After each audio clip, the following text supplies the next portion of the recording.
ఏదైనా స్వీట్ తినాలనిపించినప్పుడు ఇన్స్టెంట్గా ఇలా స్టఫ్డ్ సూజీ బాల్స్ని ట్రై చేసి చూడండి, చాలా టేస్టీగా ఉంటాయి. వీటి కోసం ప్యాన్ పెట్టుకుని 2 స్పూన్ల నెయ్యి వేసుకుని, నెయ్యి వేడెక్కిన తర్వాత సన్నగా కట్ చేసిన 2 స్పూన్ల బాదం పలుకులు, 2 స్పూన్ల జీడిపప్పు పలుకులు వేసుకుని ఇవి కొంచెం వేగిన తర్వాత 2 స్పూన్ల కిస్మిస్లు వేసుకుని వీటిని దూరగా వేయించుకుని పక్కన పెట్టుకోవాలి.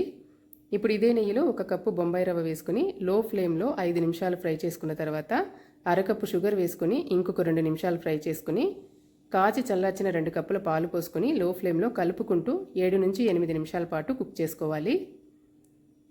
రవ్వ ఇలా కుక్ అయిన తర్వాత దీంట్లో 2 స్పూన్ల నెయ్యి వేసుకుని ఇంకొక 2 నిమిషాల పాటు కుక్ చేసుకుని స్టవ్ ఆఫ్ చేసుకుని దీన్ని వేరే ప్లేట్లోకి తీసుకోవాలి.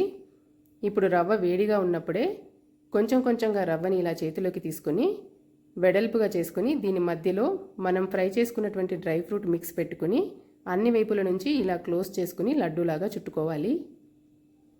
మీరు కావాలనుకుంటే రవ్వని ఫ్రై చేసేటప్పుడే కొంచెం యాలకుల పొడి కూడా వేసుకోవచ్చు. అలాగే స్టఫింగ్ కోసం తీసుకున్న డ్రై ఫ్రూట్స్లో మీకు నచ్చిన వాటిని యాడ్ చేసుకోవచ్చు. ఇప్పుడు ఇలా మిగిలిన రవ్వనంతా కూడా లడ్డూల్లాగా చుట్టుకుంటే స్టఫ్డ్ సూజీ బాల్స్ రెడీ అయిపోతాయి. వీటిని 2 రోజుల్లో మాయిశ్చర్ ఉన్నప్పుడే తింటే బాగుంటాయి. మన ఇంటికి ఎవరైనా గెస్ట్లు వచ్చినప్పుడు కానీ ఏదైనా చిన్న చిన్న అకేషన్స్ అయినప్పుడు కానీ ఆ రోజుకి ఇన్స్టెంట్గా ప్రిపేర్ చేసుకుని సర్వ్ చేసుకోవడానికి బాగుంటాయి. పండగలప్పుడు దేవుడికి నైవేద్యంగా పెట్టుకోవడానికి కూడా చేసుకోవచ్చు.